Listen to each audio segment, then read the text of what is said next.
గతంలో మీ స్కూల్ డ్రెస్సులు ఎవరో ప్రైవేట్ కంపెనీలకు ఇస్తే వాళ్ళు సెప్టెంబర్ అక్టోబర్ వస్తే కూడా అప్పుడప్పుడు డిసెంబర్ వరకు కూడా కొన్ని కొన్ని విడతలుగా స్కూల్ డ్రెస్సులు ఇచ్చేవాళ్ళు. ఆ విధానాన్ని మార్చి సెల్ఫ్ హెల్ప్ గ్రూప్ మహిళా సంఘాలకు ఈ స్టిచ్చింగ్ బాధ్యత మొత్తం రాష్ట్రంలో ఉండే 65 లక్షల మంది మహిళా సంఘాలకు పాఠశాల పిల్లల యొక్క డ్రెస్సులు కుట్టే బాధ్యత వాళ్ళకిచ్చి 25 రూపాయలు ఉన్నదాన్ని 75 రూపాయలకు పెంచి ఈరోజు వాళ్ళందరికీ ఇవ్వడం ద్వారా మొన్నటి స్కూల్స్ ప్రారంభం రోజే ఒక్కొక్క జత ఆ రోజే మొదటి రోజే వాళ్ళందరికీ కూడా ఇవ్వడం జరిగింది. వాళ్ళ బట్టలు వాళ్ళకి అందుబాటులో ఇవ్వడమే కాకుండా టెక్స్ట్ బుక్కులు కూడా మొదటి రోజే ఇచ్చే విధంగా మన ప్రభుత్వం వచ్చినాక చర్యలు చేపట్టింది.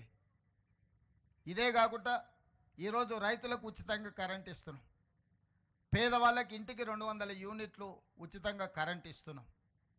మరి రైతుకు వ్యవసాయానికి 24 గంటలు ఉచితంగా కరెంట్ ఇచ్చి పేదవాడి ఇంటికి 200 యూనిట్లు ఉచితంగా కరెంట్ ఇచ్చినప్పుడు చదువుకునే విద్యార్థులకు పాఠశాలల్లో ఉచిత కరెంటు ఎందుకు ఇవ్వకూడదు? వాళ్ళ కంప్యూటర్స్ ఇచ్చినా, వాళ్ళకి ఇతర ఏ ఎక్విప్మెంట్ ఇచ్చినా పాఠశాలలలో కరెంటు బిల్లులు కట్టకపోవడం వల్ల, కరెంటు లేకపోవడం వల్ల వాటిని ఉపయోగించలేకపోతున్నారు. అందుకే రాష్ట్ర ప్రభుత్వం స్పష్టంగా నిర్ణయం తీసుకొని ఆల్ రెసిడెన్షియల్ ఆర్ గవర్నమెంట్ స్కూల్స్కి అంతా ఉచితంగా కరెంట్ ఇవ్వండి అని ఆదేశాలు ఇచ్చినాము. ఈరోజు ప్రభుత్వ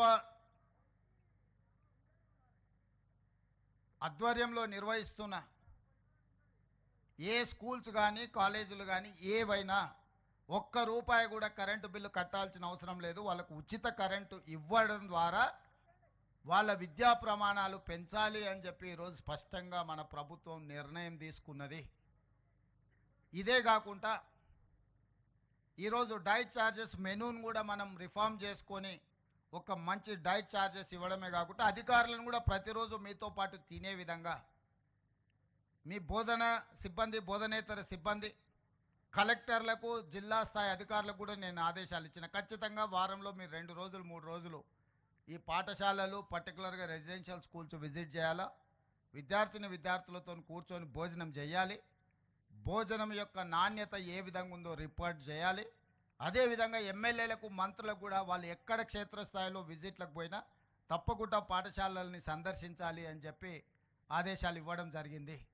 ఐఏఎస్, ఐపీఎస్ అధికారులు కూడా ఇక ముందు మీ దగ్గరకు వచ్చి మీ లోకల్గా ఉండే ఎస్ఐలు, ఎంఆర్ఓలు, ఎంపీడీఓలే కాదు, మీ జిల్లా కలెక్టర్లు, మీ జిల్లా ఎస్పీలు, ఉన్నతాధికారులు కూడా మీ పాఠశాలలకు వచ్చి మీ ఈ పిల్లలందరినీ కలిసి అసలు మీకున్న సాధక బాధకాలు తెలుసుకొని మీ బోధన విషయంలో కానీ, మీ భోజన విషయంలో కానీ ఉన్న నాణ్యత ప్రమాణాలను పరిశీలించడానికి అధికారులందరికీ ఆదేశాలు ఇవ్వడం జరిగింది. ఇంక్లూడింగ్ చీఫ్ సెక్రటరీ క్షేత్రస్థాయిలో పర్యటనలు చేయమని మన ప్రభుత్వం ఆదేశాలు ఇచ్చింది. భవిష్యత్తులో మీ కలెక్టర్లు, మీ ఎస్పీలు మీ దగ్గర వచ్చి కూర్చుంటారు. మీరు వాళ్ళని చూసి ఇన్స్పైర్ కావచ్చు.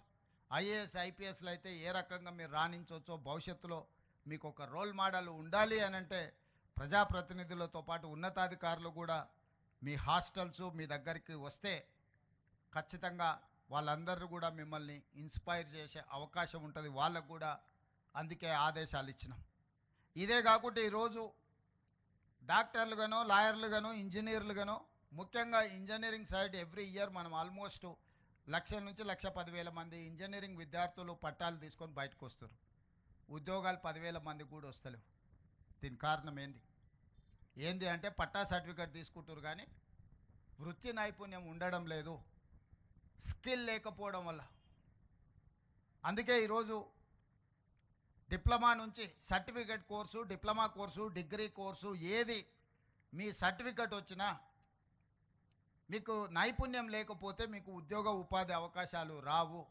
మీరు ఉద్యోగం చేయడమే కాదు, 10 మందికి ఉద్యోగాలు ఇవ్వాలంటే మీలో నైపుణ్యం పెరగాలి.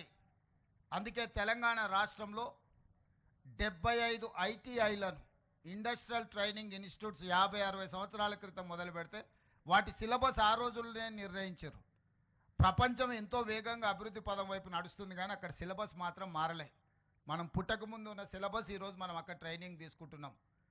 ప్లంబరో, ఎలక్ట్రీషియనో, మెకానికో, లేకపోతే ఇతర చాలా అంశాల పట్ల మనం ట్రైనింగ్ తీసుకుంటున్నాం. కానీ అది బయటకు వస్తే మనం ఇక్కడ నేర్చుకుంటున్న దానికి బయట ప్రపంచంలో ఉన్నదానికి ఏమాత్రం పొంతం లేదు. ఎంతో అవుట్డేటెడ్ అయిపోయిన సిలబస్ నేర్చుకుంటున్నాం.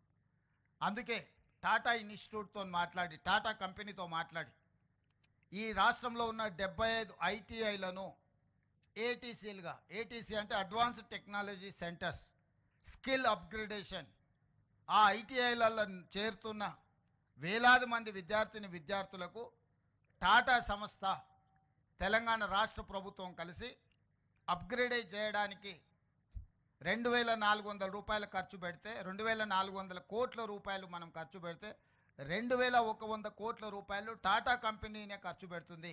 రాష్ట్ర ప్రభుత్వం